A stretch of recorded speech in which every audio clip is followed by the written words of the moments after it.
Hello, happiness abounder, and welcome back. We are continuing our discussion all about making a case for journaling.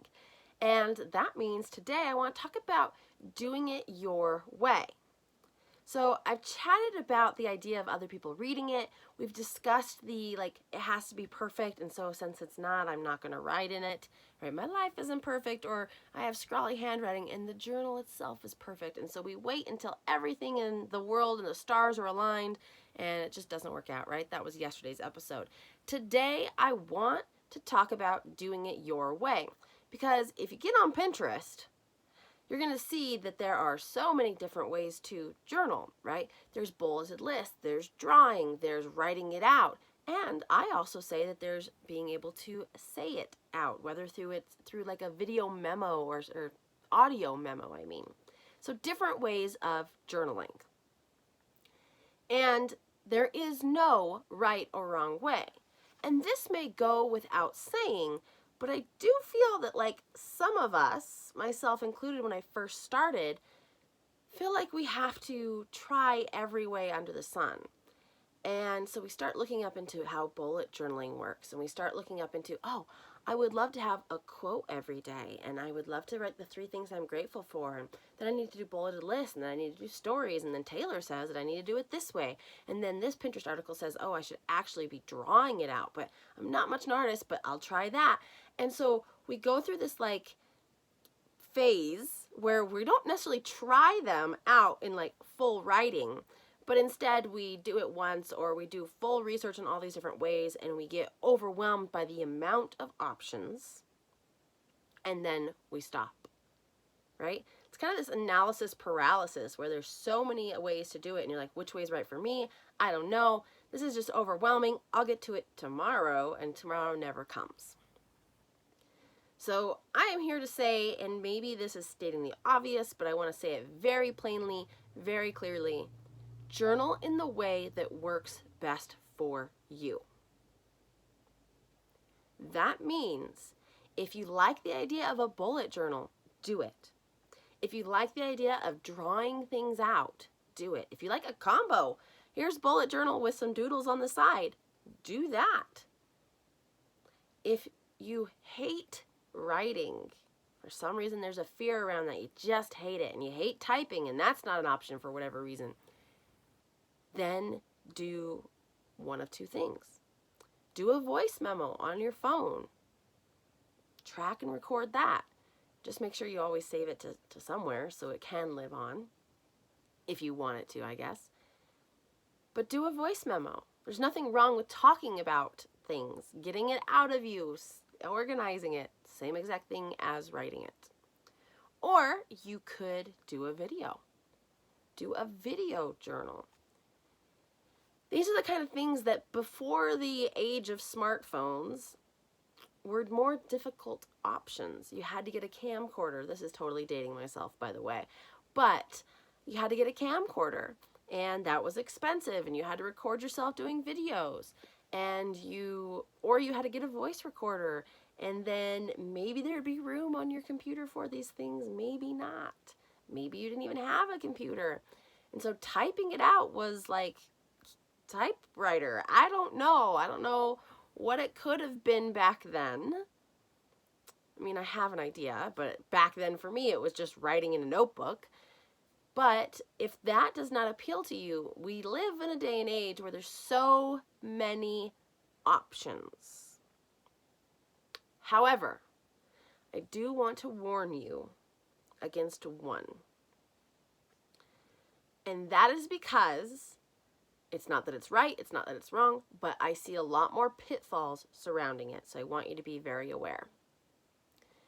If you are using journaling apps on your phone,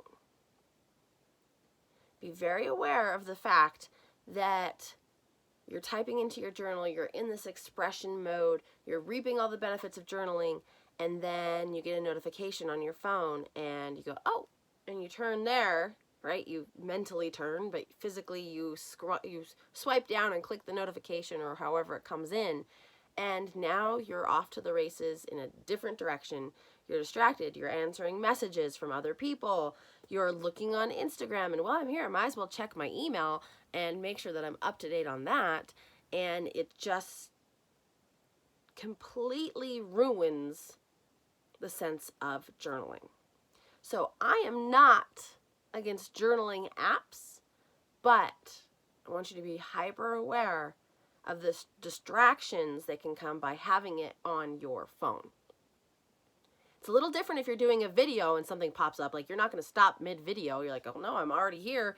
I'm not going to have multiple videos of the same entry. I'm just going to keep on going. Same thing with audio.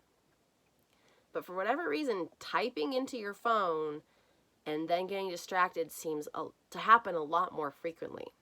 The other thing about apps is that they will remind you daily. And if you're in the middle of something else and that notification pops up, you just kind of swipe up and ignore it. Then you never journal because you're like, oh, I just do it in my phone. But are you really doing it in your phone?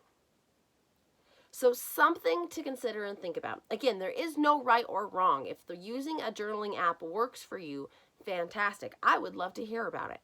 But I also want to make anyone else aware, as we're making this case for journaling and doing it your way, to kind of avoid the pitfall of like a journaling app. Make sure your notifications are on silent or turned off. Maybe turn your phone into black and white mode so that your typing is still typing, but it's not near as distracting and sensory overload from colors even on your screen. Find ways to make it work for you, but do things your way. If you like to draw, draw. Have that be your form of expression in journaling.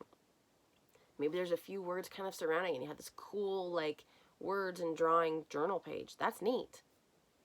If you like to do bullets, do bullets. If you want to list things you're grateful for every day in a little box at the bottom and then have a bulleted list, do it. If you want to just write freeform, do it. There is no right or wrong way. If you don't like writing, say it in a voice memo. You don't want to do a voice memo, but you love video, do it in a video.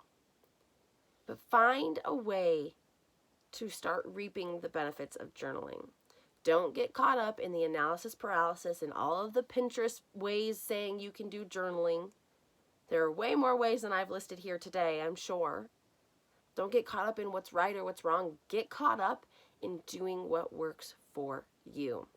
And while you're at it, if what works for you is that journaling app, whatever that app may be really careful of the distractions that can come by having it on your phone. So I'm going to leave you with that today. Pretty straightforward, pretty simple in the sense that it's up to you. But too many options or thinking like, well, I did the bullet journal and it didn't work for me, so I'm not going to journal, is not an excuse. There are plenty of options. And I'm saying not an excuse, not because you need to make an excuse or a justification to me, but because it's you. We've made the case for journaling. It is so important and there's so many benefits. I don't want you to use an easy escape route to not reap those benefits. So I'm going to leave you with that today. I hope that this episode resonated with you. I would love to hear how you do journaling. Is it drawing? Is it bullet lists? Is it straight free form, freehand writing? Is it in your phone? Is it audio? Is it video? I would love to hear from you on which way you prefer to journal, or do you dabble in all of them? So you can let me know at happinessabound.com, Happiness Abound blog on Facebook, and happiness_abound on Instagram. So I'd love to hear from you. But all of that said, I hope that you have a wonderful day. I hope that you have found or you are currently finding the way that journaling works best for you, and above everything else, remember, you are capable of happiness abound.